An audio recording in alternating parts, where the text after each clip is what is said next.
श्री कृष्णाय नमः। श्री गोपी जनवल्लभाय नमः। वार्ता 66। अब श्री आचार्य जी महाप्रभु के सेवक कविराज भाट सनौड़िया ब्राह्मण मथुरा में रहते, तिनकी वार्ता को भाव कहते हैं। भाव प्रकाश। लीला में कविराज शांडिल्य मुनि श्री नंदराय जी के पुरोहित हैं। सो मथुरा में एक पुरोहित के घर जन्मे। सो 3 भाई हते, तामे 2 भाई तो मूर्ख हते। कविराज देवी देवतान के कवित्व राजान के कवित्व पढ़ निर्वाह करते, ताते सब कोई इनको कविराज भाट कहते। सो मथुरा में विश्रांत घाट पर कवित्व ये कहते। वार्ता प्रसंग 1। सो एक दिन वे विश्रांत पे भूतेश्वर महादेव के कवित्व करके कहते। ता समय श्री आचार्य जी महाप्रभु महावंते मथुरा पधारे। सो विश्रांत घाट पर संध्या वंदन करते। ता समय कविराज भाट को श्री आचार्य जी के दर्शन भये। तब कविराज भाट ने जानी जो ये बड़े पंडित से दिसत हैं, ताते इनसो कछु पूछो।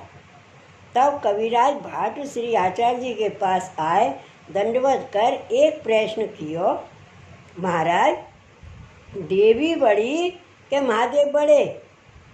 तब श्री आचार्य जी कहे, शास्त्र रीति सो श्री ठाकुर जी बड़े, और जाके मन में जो निश्चय बड़ो मानियो ताको सोई बड़ो। तब कविराज भाट ने कही, महाराज श्री ठाकुर जी में और महादेव जी में कहा भेद है? ईश्वर तो 2 कहावत हैं। तब श्री आचार्य जी महाप्रभु कहे, श्री भागवत में कहे हैं, जो जब भगवान मोहिनी रूप धरे तब महादेव मोहित भये, और महादेव कोई रूप धरे परंतु श्री ठाकुर जी को मोहित न करे, ताते भगवान के अधीन महादेव हैं, महादेव के अधीन भगवान नहीं हैं। इतनो तारतम्य है। या प्रकार वचन श्री आचार्य जी ने श्री मुख सो कहे, सो सुने। सो कविराज भाट की बुद्धि निर्मल हो गई। तब कविराज दंडवत कर विनती कियो, महाराज मुँह को शरण लीजिए। काहे ते एक क्षण आपके पास बैठे थे, बतराए थे, श्री ठाकुर जी में मन लाग्यो। सो आपको सेवक हुए, कछुक दिन आपके पास आपको संग करूँगो। तो निश्चय श्री ठाकुर जी मुँह पर प्रसन्न होंगे, कृपा करेंगे, प्रसन्न होंगे, ताते मुँह को सेवक करो। तब श्री आचार्य जी कहे, तुम कविराज हो, कवित्व करत हो, सो सेवक होए कहा करोगे? तब कविराज ने कही, महाराज आपके संग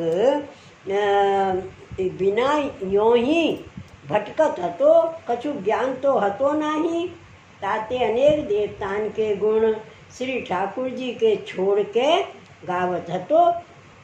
अब मुँह पर आप कृपा करो, जो सदा श्री ठाकुर जी के गुण गाऊं। तब श्री आचार्य जी कहे, अब तो हम अड़ेल पधारत हैं, तहाँ तीनों भाई सहित आइयो, सो तहाँ सेवक करेंगे। ये कहे श्री आचार्य जी अड़ेल पधारे। भाव प्रकाश। सो याते जो या की पूर्व प्रीति सेवक होइबी की होएगी, जब तो आय के सेवक होएगो, प्रीति बिना अंगीकार न होए, ताते श्री आचार्य जी अड़ेल आयवे की कही। सो आप तो अड़ेल पधारे। तब कविराज अपने 2 भाई सो कहो, अड़ेल चलो, श्री आचार्य जी के सेवक हुए हमें। तब तीनों भाई अड़ेल चले। सो कछुक दिन में जाए पहुँचे। तब श्री आचार्य जी कहे, नहाय आवो। तब तीनों जने नहाय आवे। तब श्री आचार्य जी कविराज भाट को नाम निवेदन कराए और 2 भाइयों को नाम सुनायो। तब कविराज भाट ने श्री आचार्य जी से विनती करी, महाराज हम आगे पूर्व जन्म में कौन है सो ऐसे यहाँ श्री ठाकुर जी को भूल के संसार में भटके।